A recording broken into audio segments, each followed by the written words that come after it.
একটা খুবই বাজে মন্তব্য, ইঞ্জিনিয়ারদের প্রতি মন্তব্যের কারণে আমাদের এই আন্দোলনটা হঠাৎ করে একটু এক্সেলারেট হয় এবং গতি বৃদ্ধি পায়।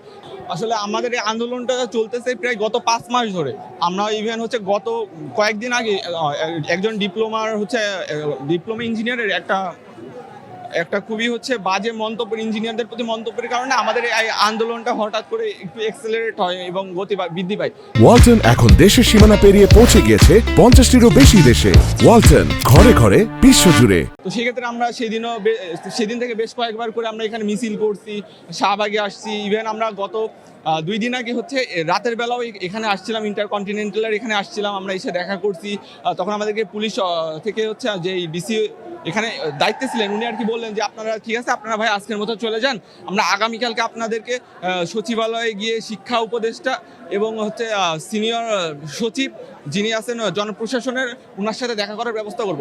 আমরা ঠিক আছে, আমরা 10 জন গেলাম সচিবালয়, গিয়ে দেখি ওনারা কিছুই জানে না। ওনারা জাস্ট জানে যে আমরা একটা স্মারকলিপি দিতে আসছি। কেউ না অফিসে নাই, কেউ আমাদের দাবি শুনতে রাজি না।